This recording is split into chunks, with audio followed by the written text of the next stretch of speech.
If your presence never convicts, confronts, or preserves, maybe you've lost your salt. Jesus didn't call us to blend in. He didn't call you to stay silent. He didn't call you to go along with the evil that the world celebrates. He called us to be salt. In Matthew 5:13, Jesus says, "You are the salt of the earth." But what does that actually mean? In the ancient world, salt was used to preserve meat from rotting. It pushed back decay and it stopped corruption from spreading. And Jesus says that's what we're meant to do in the world. Your presence is supposed to confront what is wrong, preserve what is right, and push back the moral and spiritual decay that's all around us. But Jesus also gives a strong warning, a warning that every believer needs to take seriously.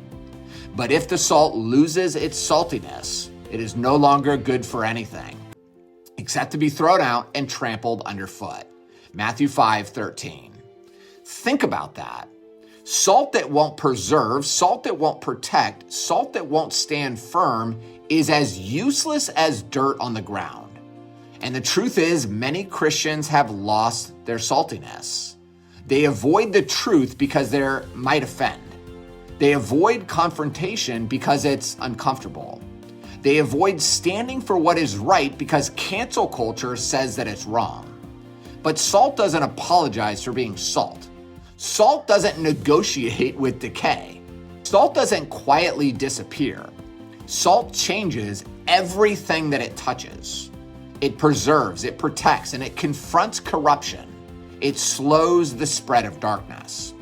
So here is the real question. When you walk into a room, does decay stop? Does darkness hesitate? Does your presence make people feel the presence of God or make people feel comfortable? Because if your presence never convicts, never confronts, or never preserves, Jesus says you're losing what he created you to be. You are the salt of the earth because God placed you here to push back what is rotting and to preserve what God calls good. Don't lose your saltiness because the world needs it now more than ever.